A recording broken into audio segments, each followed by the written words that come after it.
তারেক শেষ ১৬র পথে তো আসলে ব্রাজিল। সেক্ষেত্রে আসলে পুরো ম্যাচ জুড়ে কিন্তু এক ধরনের টানটান উত্তেজনা ছিল। কি অবস্থা দেখতে পাচ্ছেন আজকে সেখানে? নিঃসন্দেহে ব্রাজিল সমর্থকরা তারা হাসি মুখে বের হচ্ছেন।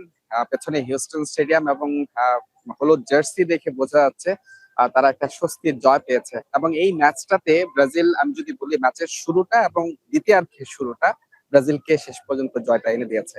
তারা ভালো শুরু পেয়েছিল, কিন্তু একটা হাইড্রেশন ব্রেক কিন্তু তাদের ছন্দ পতন ঘটায় এবং সানো তিনি জাপানকে লিড এনে দেন এবং প্রথমার্ধের বাকি সময়টা কিন্তু জাপানেরই আধিপত্য ছিল। দ্বিতীয়ার্ধে বিরতির পর ব্রাজিল যে ফুটবলটা খেলেছে, বিশেষ করে 15 মিনিট, সেই ফুটবলটা ব্রাজিল ভক্তরা সবসময় দেখতে চাইবেন। একের পর এক আক্রমণ, ভিনিসিয়াস জুনিয়র এবং ক্যাসিমিরো তিনি শেষ পর্যন্ত গোলের দেখা পেয়েছেন এবং তিনি একদম তার শেষ বয়সে এসে বিশ্বকাপটাকে রঙিন করে রাখলেন। তাকে নিয়ে অনেক প্রশ্ন ছিল, কিন্তু তিনি সেই প্রশ্নের জবাব কিন্তু আজকে গোলের মাধ্যমে দিয়েছেন এবং ব্রাজিলকে আসলে টিকিয়ে রেখে।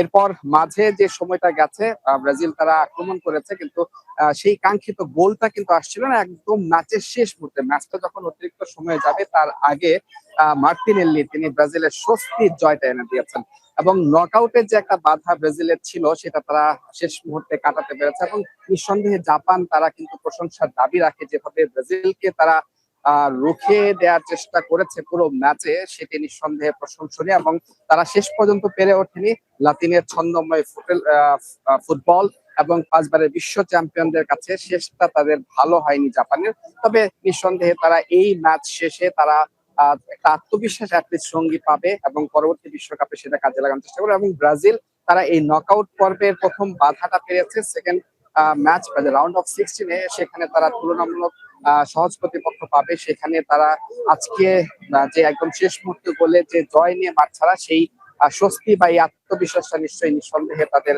পরবর্তী রাউন্ড অফ 16-এর যে ম্যাচ সেখানে তাদের কাজে দিবে। এবং ভিনিসিয়াস জুনিয়র তিনি এই ম্যাচে গোল শূন্য থেকেছেন।